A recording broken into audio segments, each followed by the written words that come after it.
So we're going to hop right in with a little bit of introduction to you, Dr. Josh. So tell me a little bit about your professional background and what brought you to this place in time with the experience that you currently have. My background, I've got 2 degrees in biochemistry, 2 degrees from Harvard. I was actually one of those nerds as a high school student. I studied biochemistry. I was at that age, and just like some people get excited about foreign languages, I was excited about the language of biochemistry. And I started off, I'd say, a pretty traditional career in emergency medicine, where I started off at Harvard and got 2 biochemistry degrees, an additional one from the University of Cambridge in England. And then after I finished that training, went into emergency medicine. And we have some amazing technology to take care of acute problems. But what really attracted me to the whole field of preventative and actually reversing chronic diseases is finding that the patients I would see in emergency rooms, sure, they might have literally 5 or 10 chronic diseases, but we didn't have a lot to offer. We had medications or even sometimes procedures, but they didn't fix the underlying root causes. And I knew from my biochemistry background that we weren't going to the root causes. And then about a dozen years ago, I had my own health challenges, which really caught my attention. I was 50 pounds overweight and I had high blood pressure. And I'm like, I'm a smart doctor. I trained at Harvard. It's like, I'm taking these blood pressure pills. Why aren't they working? Like, what's wrong with me? So. And Brian, from your side too, I know that a lot of the guests who come here, you're seeing the repercussions of an unhealthy lifestyle for their entirety. And so, to supplement what Dr. Josh said, what would you say is the underlying narrative of the guests who you see come into Hippocrates on a regular basis? It's unfortunate that what happened to a guy like Josh, who really passionately loved what he did. He has 2 degrees from Harvard in biochemistry, one is unique. From Oxford, he has a 3rd. Cambridge. But Cambridge. They're both from England. Yeah, both from England. And he comes out of there and he's out in the front line. I mean, he did heroic medicine. Yeah. The only ones I think are worthy to be called doctors are ER doctors. Right. And he felt impotent. Mm-hmm. And it's not because the medical school is lacking, it's because society is lacking at this point. And it's all about crises management. It's about when a person has a heart attack, when a person has a tumor, when a person contracts type 2 diabetes. It's not about how do we prevent those things. And it's reverse engineering. And it's about time we do that. We've been doing it here since 1956 with 100% spectacular results. Let me put it this way. When it fails out there on the front line, people come here and reverse disease. Not 1, not 2, not 1,000, but thousands of people. So I had the great honor to work with thousands of people that reversed advanced disease. And what's really exciting for us now is the new emerging diseases like memory loss and Alzheimer's disease is also correctable and certainly preventable. Mm-hmm. I agree 100%. And I got trained after I was medical director here 5 or 6 years ago. I got board certified in lifestyle medicine. Yes. So I'm on the front lines there, and you're exactly right. It's so exciting to see that these traditionally not fixable problems, whether it's Alzheimer's or diabetes, type 2, that you can actually fix these things. Or after I left here, I went to a fasting center. All these chronic diseases go away if you just drink water for a few weeks. I mean, it's crazy. I mean, it's so simple, it's beyond people. It is beyond people, you're right. I think what we need to understand is that Hippocrates is embracing all of the best from all fields, that we're not interested in segregating and saying there's one approach or only the natural approach. It has been my mission since 1980, when Anna Maria, my wife, and I assumed the directorship, to bring the best from all areas of science in. And that's what we're doing at this point and continue to do. That's amazing. So let's talk a little bit about, you said you were the nerd in high school, and so was I. So tell me a little bit about some of the advances in brain health and in cognitive health that what's new in the field that people need to be aware of. So let me take a step back and go back 30 years when I was at Harvard Medical School, and I was being taught that after you're an adult, after you're, say, 21 years old, your brain stops regenerating. That is literally what we were taught. Yes. And we know that that is not true, that your brain constantly regenerates. Now, it takes more time. To learn something when you're in your 80s, you may have to hear it 500 times as opposed to a couple times when you're younger. But the cool thing is the potential is there at any age.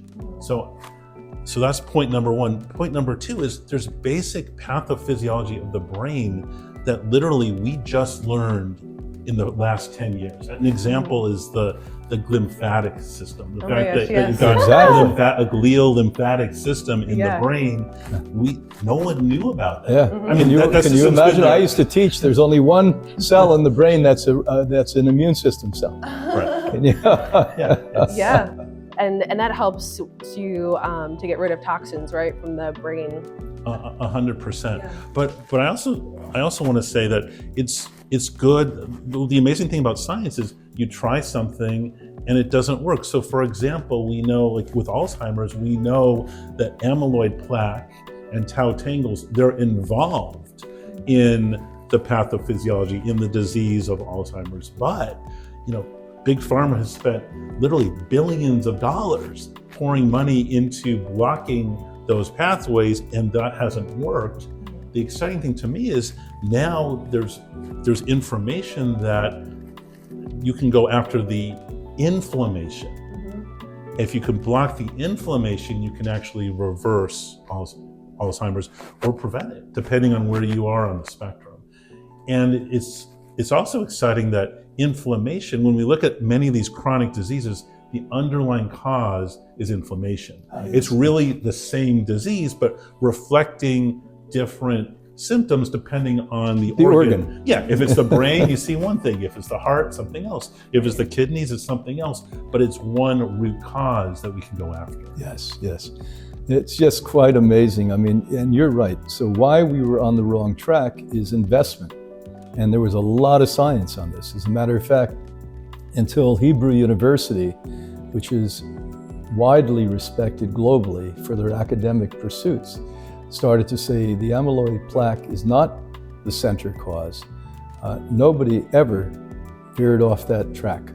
And so we're not only with theory here, Josh, but what happens when you take a person with memory loss or Alzheimer's disease and we put them on this type of lifestyle and use the type of compassionate medicines that are available today? Yeah, so the exciting thing is it is possible not just to prevent, but to reverse Alzheimer's. I've seen it in some of my own patients. Yeah. And so one of the biggest barriers with the public is just education, because I give lectures to the public about reversing Alzheimer's. And I would say about a third or a quarter of the public, they've been taught that it's not fixable. Yeah. Therefore, I don't know what I'm talking about. Of course, you have to be wrong. You have to be wrong. I know. People buy into their own demise more than they do their own success. I'm sure that their reaction is that, you don't know what you're talking about, even though you're the more educated person in the room. But is there anyone that opens their eyes to this other possibility? And then what does that look like for them? Are these the people that are more willing to go into holistic kinds of care? Are they people who are more likely to look at inflammation and these factors? How open are people to the idea that you can actually reverse Alzheimer's? I think some people are, especially when word of mouth, they talk to a friend or a family member who've been able to do this, or they see like one of the recent studies from Dean Ornish showing that it's possible.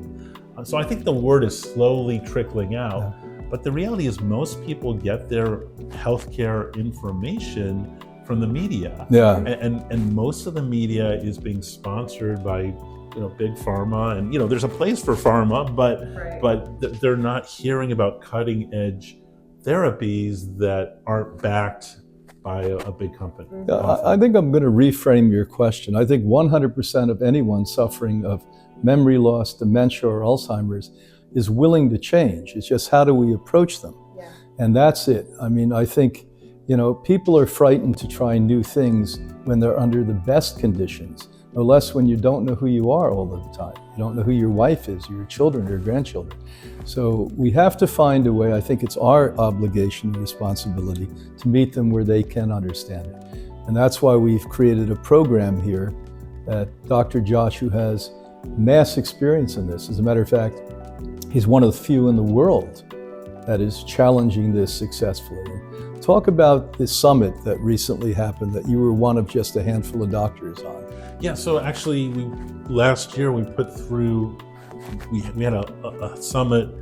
I interviewed with another doctor, 40 of the world's experts on Alzheimer's. We had 30,000 people from around the world watch it. Wow. And it was amazing. I learned a lot too, just talking to the other experts. Exactly. So that was transformational for me, is to realize I'm not just someone in the wilderness talking. They're actually, I've got colleagues all over who understand this, but the key is we need to get this information out to the public, which is why I'm so glad we're doing this here today. Yeah, and what's the difference? Because I know there's going to be a lot of people who are watching this who are going to say, well, Alzheimer's is one thing, but what about Parkinson's and other neurodegenerative diseases? I think that's a fair point, because, so for example, with some cases of Parkinson's, you get dementia. Yes.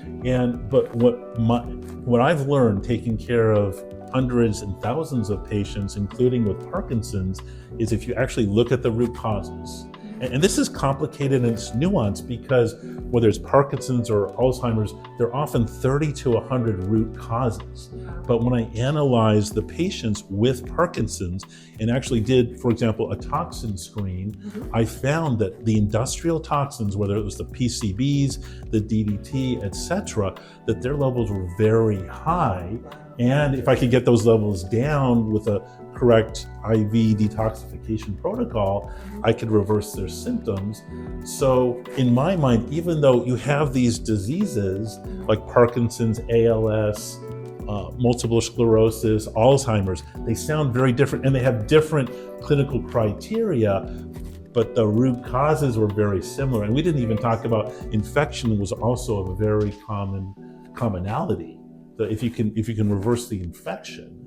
So for example, there's a report that if you look at Lewy body dementia, if you actually study the Lewy bodies in the brain of deceased people with Lewy bodies, the majority of them had the Lyme spirochete in there. Wow. So, I mean, that's published information, but it hasn't gotten out to the general public. Exactly, because we're still in the mindset that it's amyloid plaque. Right, but let's talk about amyloid plaque. Yes. So amyloid plaque, we now know, is antibacterial. It's the body's way of fighting infection, which is why many of these therapies that go to specifically target the amyloid plaque, unfortunately, it's like taking a wound, a scab, and ripping it off. You're going to get bleeding sometimes. You're removing the one part of the body that's trying to fight the underlying cause, the infection in this case. Yeah, so the amyloid plaque is actually the symptom, not the reason. And the reason is the inflammation. And I know that one of my colleagues, who you've probably met, they pinned 3 major chemicals on Parkinson's disease. And one is a very common one that many of you may still partake of, and that's decaffeinating chemicals they use for coffees and teas. Another is cleaning products that you go into a dry cleaner. And the third is an herbicide that's actually been outlawed in China and almost all of Europe, and it's not here in the United States. So I mean, we have the technologies now, unlike 5 and 10 years ago, to test for all of these things. So we can see what the inflammatory cause is. You're exactly right, but one thing that the general public doesn't realize is that many of these pesticides and toxins, the 3 that you just mentioned, are fat soluble and have a half-life of 10, 20, 30 years. Exactly. So once they get into the body, they often don't get out unless you're doing something very specific to help get rid of them. Yeah, like we do here at Hippocrates. Exactly. Yeah. Same reason that people have come here and recovered from a plethora of other disorders. And those of us who started without a disorder maintain youth in a way that nobody else does, is because it's an anti-inflammatory, pro-body, pro-immunity program. And so explain why today it's so exciting that we can look genetically and epigenetically at people and target what their need is, not your need, yours or mine, but what their need is. Yeah, so it is exciting because, as I mentioned, say with Alzheimer's, there are 30 to 100 root causes. Many of those are genetic. Yes. So for example, if you happen to have what's called ApoE4, 1 or 2 copies of that gene, you're at much higher risk for getting Alzheimer's. The good news though, and the reason I suggest the public get tested for ApoE from genetically, is that if you know that you have that ApoE4, you can do lifestyle changes, change your epigenetics so that your risk is no longer increased. Yeah. So it's basically just a report card that, hey, this is a part of something You have in a life. B, so you want an A. Yeah. You need to pay attention to this. Exactly. Yeah. Absolutely. So talk about it, something that's overlooked by almost everybody, because most docs don't have the privy that you have, is mold infections. Explain that and why that affects my brain. Yeah, so you're exactly right. I grew up in my medical training. I remember in the emergency room bringing to my attending a case where this patient, they only were sick when they were in this office building in Boston. Well, so you thought it was psycho. And they went home. To their work office. And they went home, the headaches got better, and they went back to work. But it just wasn't just the patient, it was everyone working on this floor. Oh. And I remember asking my attending or telling like, I think this patient has sick building syndrome. And I remember my attending at Detroit Receiving Hospital, no, this is in Boston, so Yeah. the attending in Boston said, Josh, I don't think that's a real diagnosis. I was like, I think it is. Of course. Yeah, because I've been reading about it. Yeah, so when it comes to mold is very complicated because you're basically talking about 2 different things.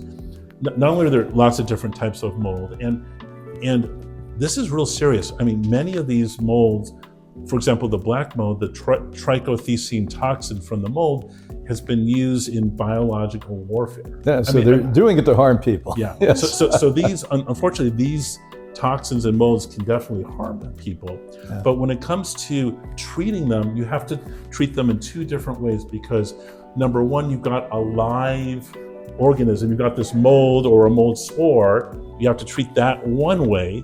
And then when they die, or even if they don't die, they can release these mold toxins. And then these mold toxins, you treat differently than the thing that's alive. Yeah. And if you just blindly say, oh, I've got black mold, I'm just going to use some bleach and get rid of it. And you probably, if it's a small area, you probably will. Unfortunately, the way that black mold reacts to bleach is it releases all these toxins. Yeah, So it's a worse. hazardous material. You better be wearing protective equipment or you're going to be in trouble. Yeah, what's amazing is when we hear the word mold, it always conjures up a bad idea. But mold and fungus are integral parts of why life is on this planet and how it works. Why they became a problem is that dwellings that we've created without any thought in doing it, building buildings in a particular way, harbor and manifest a lot more mold than would naturally be in one environment at one time. Exactly right, Brian. In the 1970s, 2 changes happened to promote the growth of mold in buildings. One is they changed the building material. They started using drywall, which is just compressed paper, which is a great medium for growing mold. And number 2 is we had the Middle East crisis where gasoline prices went through the roof. And there was a whole movement to make buildings more efficient, energy efficient. Yes. And the way you do that is you to make it airtight. If you make it airtight, it's a great place to culture all the mold. Yeah, it's a cave with food, and the food is paper called drywall. I mean, it's Exactly. unbelievable. Yeah. So Dr. Josh, it's one thing for people who are maybe older to look at their brain health or their symptoms of memory loss, and to say, maybe this is something I need to look at a little bit more seriously. But what are some signs that maybe we could look for in younger people, or people who aren't exhibiting the memory loss in its full effects yet? What are some things to be aware of and to be looking at outside of just the genetic test? So other things specifically for mold in younger people, sinus problems. Because what's actually happening is the mold spores, and the mold is actually living. It's setting up shop in your sinuses because it's a nice, warm, moist environment. They're caves. Think of a cave. Yes. And then it gets worse because they're there and they're like, hey, we can travel. There's actually a connection between your sinuses and through your nose. It's called the ethmoid sinus. It goes straight back into the brain, into the middle part of the frontal lobe, and the mold can set up shop there. And I found evidence when we get PET scans on my patients and see poor brain activity in the middle of their frontal lobe, correlating with the mold infection in their sinuses. And it became relevant when, for treatment, you can't just treat the sinuses, because then the spores will go straight back into the brain. So some of the symptoms people, including young people, they'll have headaches, they'll have sinus pressure, they will have ringing in their ears if it involves their ear system. But it can also travel down to the gut. The black mold toxin has also been called the vomit toxin, so people will get sick to their stomach, feel queasy. The other interesting thing is if the the mold goes to the brain, they will have increased risk of getting seizures. They can also have the typical thing, the way they describe it, is feeling wired and tired, because the inflammation in the brain from the mold would actually increase the electrical state of the neurons. That's right, amplify them. Well, what Dr. Josh is saying is unbelievably important, because this can happen to a 20-year-old, a 5-year-old, a 30-year-old. So it's not only people who are getting old, and we're only now focusing on mold. There's chemicals, there's heavy metals, there's stress. And so hit each of those areas equally. Mold is one, but what else? Why is a chemical going to create memory loss? Yeah, so many of these chemicals, unfortunately, are fat soluble. If they get into your brain, whether it's a forever chemical or a PCB, plastic, yeah. They get into your brain and they affect the mitochondria, which is the powerhouse of every cell in your body, including your brain cells. Every cell has it. Yeah, except for red blood cells. Yeah. But once the toxin gets up in there, your nerve is not functioning the way it should. Yeah. So and the same is true with heavy metals. Yes. Heavy metals, I remember learning as a teenager, specifically blocks certain steps in the mitochondria of normal energy production, including everyone in the body, including in the brain. So even back when you were a boy, they were speaking about mitochondria and the effect that a heavy metal had on it in biochemistry. It was cool. It was like for each enzyme step, there were specific heavy metals or toxins like rotenone or you remember rotenone? Yeah, but it was like one of those. I hate to say it, it's like one of the things they would test you on. It's like do you know, like, you want to block this? Because biochemically, if you're trying to figure out these pathways, it's very useful sometimes to be able to block this one enzyme and then see what other pathways you can find biochemically. So from kind of like a surgical perspective, it's very useful to be able to block steps. The problem is we're in an environment now, often with many of these pesticides and heavy metals and other. It's a tsunami. Exactly. We're overwhelmed with it. We are, and people often say, well, why is this an issue now? Well, our ancestors hundreds of years ago were not exposed to these very high levels of industrial toxins. And what I'm finding is that these levels are going up and up and up with each generation. It's being transferred from one generation to the next, but layering up. Well, what's amazing. To the point where these toxins are in the rainwater now. everywhere. In the rainwater, where they used to laugh when we talked about acid rain. And now they realize forever chemicals are what acid rain is. And they've never found a fish on the planet Earth from the North Pole to the South Pole that doesn't have microplastics in it. I attended a conference 2 summers ago, and it was really depressing, to be honest with you. So these are all causes why young people have to worry or concern themselves with memory loss, dementia, and Alzheimer's. Right. I mean, the studies are showing that people, including young people, are literally eating a credit card worth of plastic every month. That's exactly right. Now, how many of you would stick a credit card in your mouth and swallow it? Let's hope not, but you're doing it unwittingly and unknowingly. Right. And so, in summary, anyone of any age could benefit from this specific level of detoxification in a protocol such as one that you'll be running here at Hippocrates. And one, because we have so many influences around us of toxins, chemicals, spores of fungus that are inundating us, that we're all susceptible to this happening to our brains. And what is the hope on the other side? So can you share with us some of the good news of people who have gone through these protocols and have gone through your direction, and what has happened as a result? Yeah, no, it's exciting. And that's why I do this, is once you reverse Alzheimer's for someone, like I had a 55-year-old who, it took many months to do this, but he couldn't think straight. His exposure, he actually was a consultant for the chemical industry. So he as an insider though, he would actually inspect and go into many of these different huge industrial vats, and he also enjoyed canoeing in the Potomac, which is it's a cesspool with petrochemicals. Yes. So the cool thing is after several months of intensive IVs, and colonics and things like that, we were able to get his brain functioning again, and he was able to go back to work. But for me, what was most impactful, his wife, he'd married like within the last 10 years. His wife said, I'm seeing a side of him I've never seen before. Wow. So she married a man that was not the man she married, who's a better man. Yeah, it's a better man now. Isn't that beautiful? Yeah. Well, I mean, that's great. And we know that we can do this for any of you listening. We've been doing this now for 70 years. And the cognitive function, the brain function, the memory comes back with everyone that gets on this. And think, we have the latest, newest diagnostic technologies here with genetics, also with epigenetics. And Dr. Josh is on the cutting edge. He's one of a handful of doctors globally.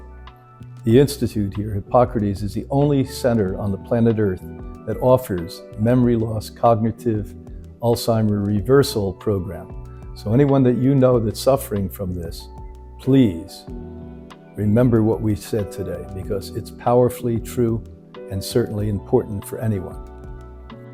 For our audience, things that are impacting their health today, where they're nestled in their part of the woods, what's impacting someone's health today that they might not realize is having a large effect on themselves now and in the future?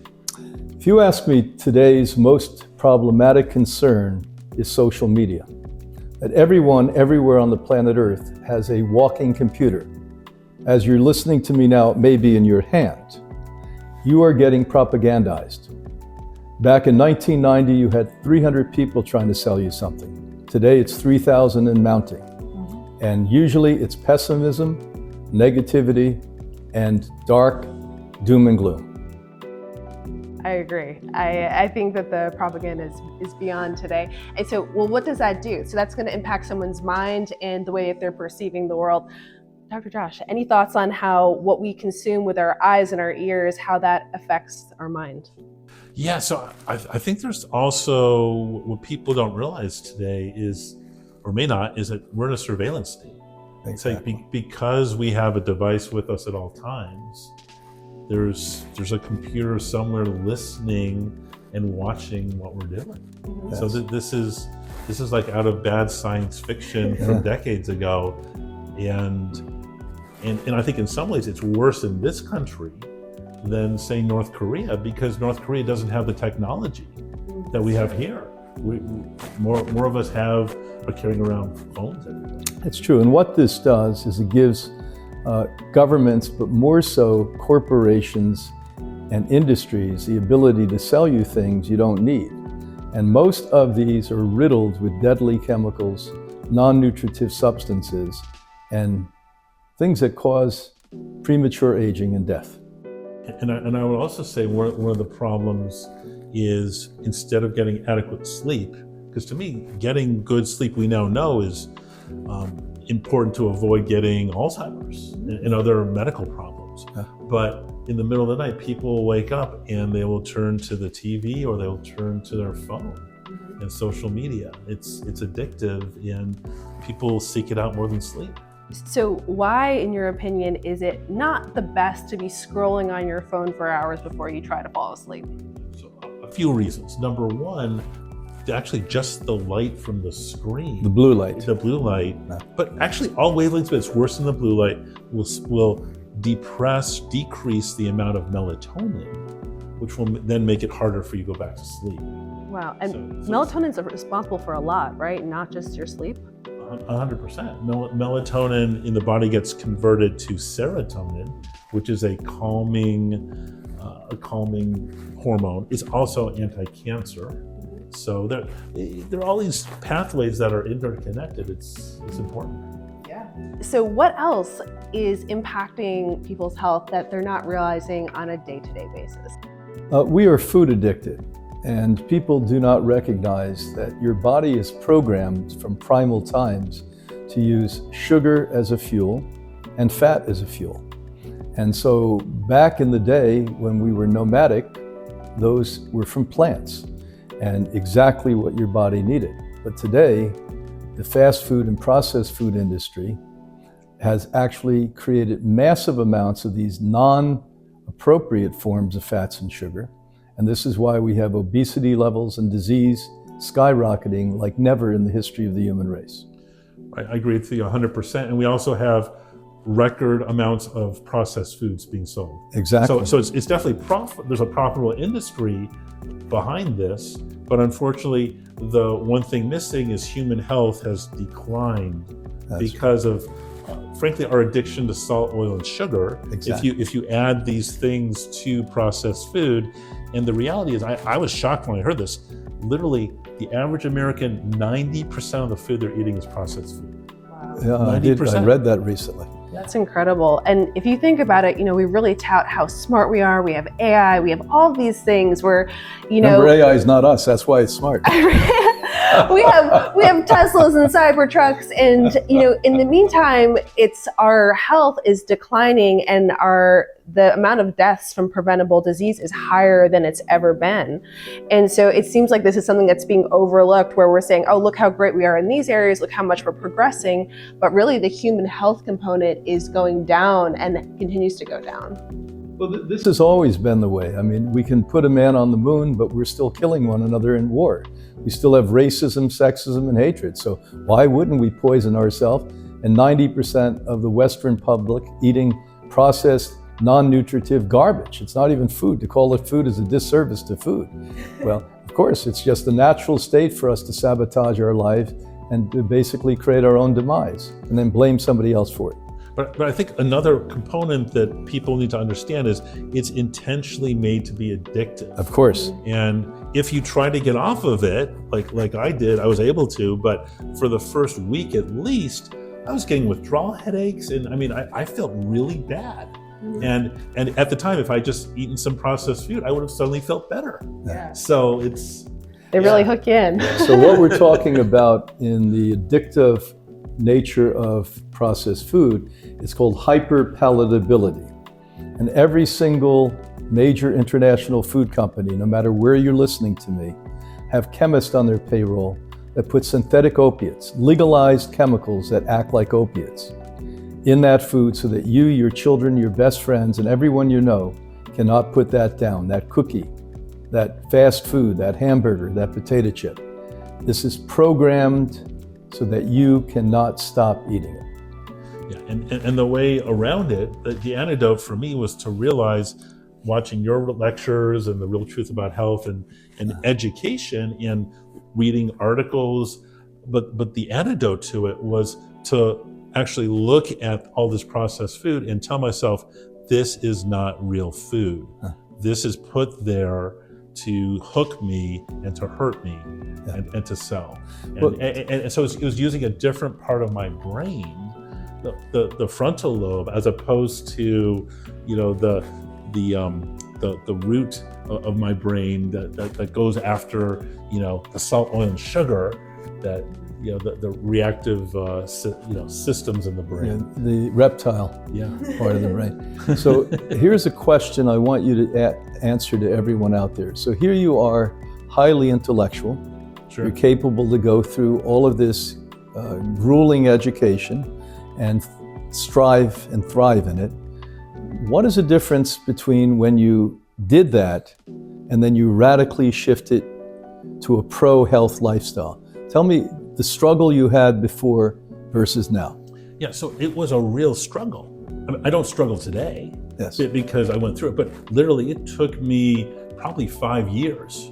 So I went to lectures. I knew that I shouldn't be eating animal products and processed food, but I was like, oh, that's great information, but what's the least I can do? I know, how can I get around this? Yeah. or like, what's the one thing I can give? I don't want to give up everything. Exactly.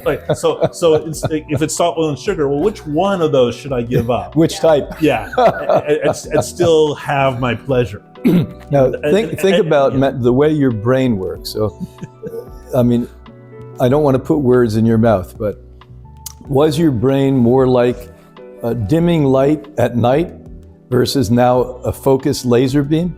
Yeah, so I have more energy and more mental focus now than I think I ever had.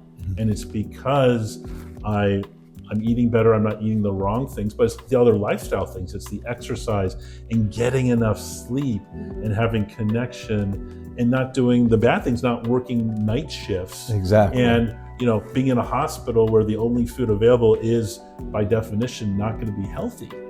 Yeah. I think there's a big component of society really promotes a hustle culture of, work more, get more, be happier. And I think people are starting to realize that doesn't really work for their health.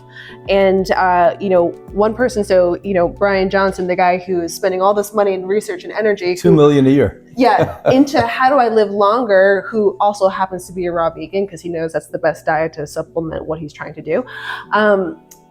I found it amazing that he put so much weight on sleep and how, he's made it this art almost to have a perfect sleep schedule every single night consistently of like 8 hours perfect to sleep. And I think that's so contradictory to what you hear. You hear people say, oh, you can get away with 4 hours. It's not a big deal. Oh, just you want to keep going, keep producing, doing more. But it's really like, I don't think we've truly seen the detrimental effects that will have on our bodies in another 20 years because that culture is so relevant now.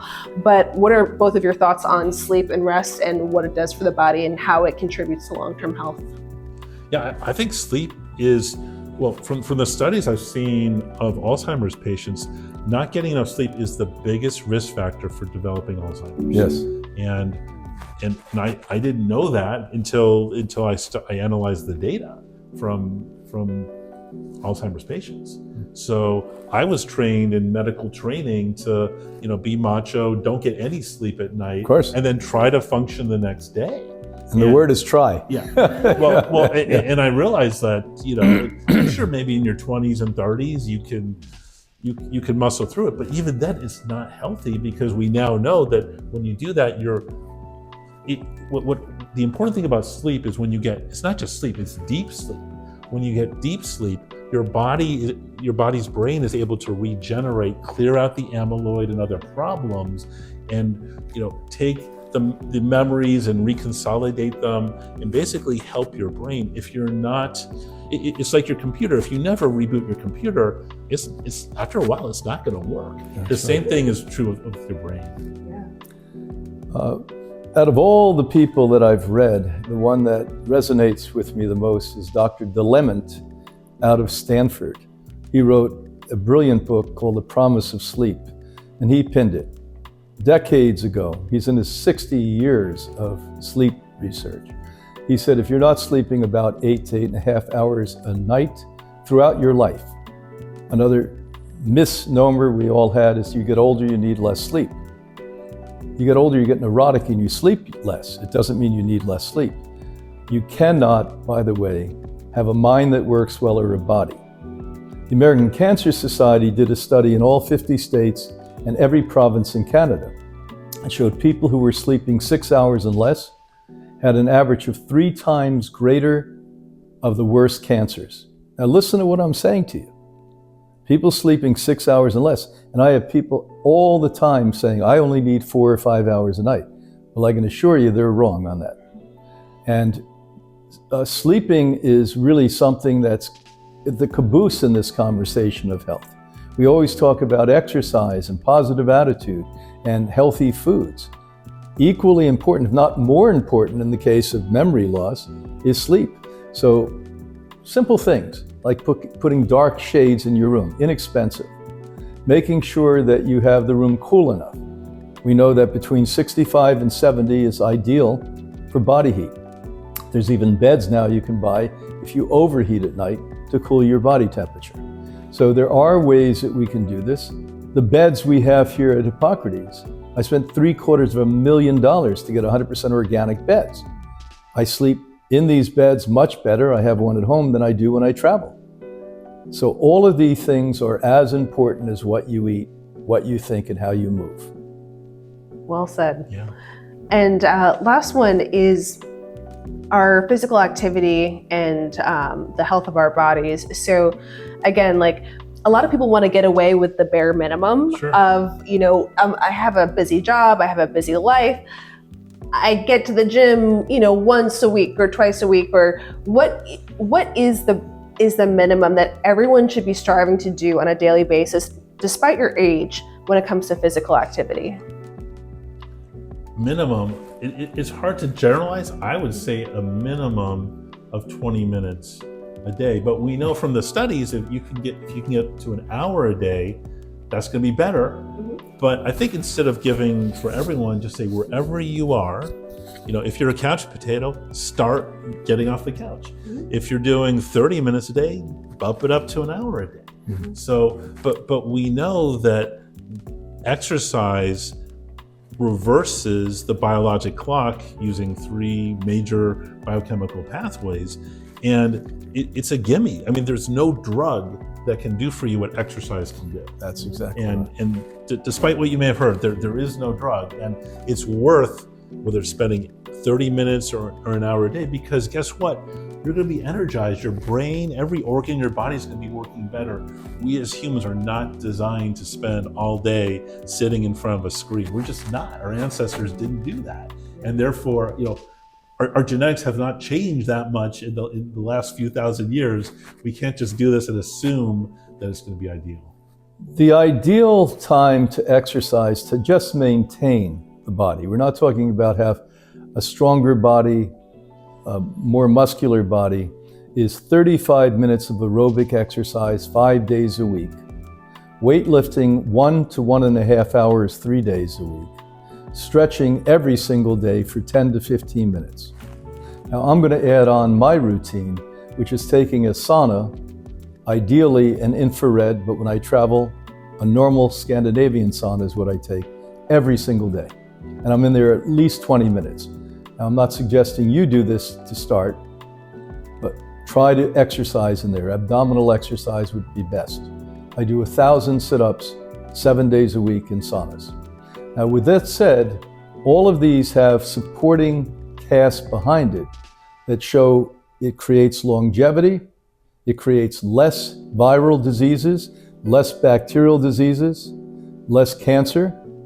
And what I can promise you is this is not some spectacular finding from modern science. It's a way that you're wired. It's a way your primal ancestors lived. And that's why this is minimal. Now, I also agree that if you've never exercised, and that was me, I'll put my hand up when I started this, you don't do even vaguely close to what I just suggested. If you can walk 5 minutes, we now know 5 minutes after dinner could prolong your life up to 3 years. Now think about that. Would I like you to do 35 minutes? Yeah, but if all you're capable of doing now is 5 minutes, but you are ambitious enough and smart enough, smart's probably more than ambition, next week 7 minutes, the following week 10 minutes, and work your way up. In our book, Menopause, we write about the incredible significance of muscles in women and men, and how that governs how your brain works, your memory, your cognitive ability, your intelligence, let's be clear, is muscles. We used to think people with muscles were dumb. Well, seemingly, it's the opposite biochemically. The second thing we can tell you about this is aerobic exercise. You need that for your heart, your circulation, cleaning your arteries. We all talk about detox. Guess what? Aerobic is the #1 overwhelming way to detox. Nothing even comes vaguely close. We can't invent anything in science better than that. And why stretching? Especially as we get over that ripe young age of 40, you become repetitive. I even notice my body, and I exercise like a fiend, have repetitive motion. And we want that not to happen. We want stretching ability. Yoga, taking serious yoga is stretching, or doing stretching. We have stretch experts on this campus. The guests rave about them because they feel flexible and able to do things they had never been able to do, or not since they were kids. Excellent. And I would say overall, it's adopting the character of being someone that does exercise every day. You know, whether it's if you're able to go to the gym for 5 minutes, 30 minutes, or you pull into the driveway and then you realize that, oh shoot, you had to go back for something. Making the part of your mind, the effort, to say that I adopt the character of being someone who makes an effort in exercising my body every day is what I think attributes to that long-term habit and makes it a part of who you are versus something that you just do. Recently, Simone Biles has been raised to the top gymnast in the history of gymnastics. And she broke through areas that nobody even perceived were possible. Now, not long ago, when she was in the Olympics in Japan, she dropped out because she wasn't congruent between her body and her mind. And I thought I understood what that was until I read something from her just the other day. She said, I always looked at me having to push through to do exercise. And I completely reversed that. Now I realize that what I'm doing is pushing through exercise the ability my mind has to do unconscionable, unquestionable, and unthinkable things. Isn't that amazing? So she's now using exercise to go to places nobody ever thought was capable, because she's empowered herself through the commitment of exercise to break the boundaries and the borders and the things that have prevented her from being at the top in the past. Isn't that amazing? That's beautiful. Yeah, it just shows it's under conscious control if you want to take it. If you want to take it, Yeah. I know. It's using the mechanism of the body's effort to free something in the mind to open up a new possibility of Absolutely. beyond what there was before. Absolutely. So, I think that it's an exciting time to be alive if humanity just calms itself down and doesn't think the end of the world's coming every minute. The end of the world is when you give up. The end of the world will never happen. And so what we have to understand is that if we can just mix and weave all of these things together. So it's up to you to be with a theological, philosophical, old school ideology that has fallen. It's collapsed. For instance, modern medicine has risen to the third killer in the United States and most of the developed world. Or you can move to the more progressive thought of real modern medicine, real progressive medicine. That's where we want to lead you, in a safe, healthy, and happy way.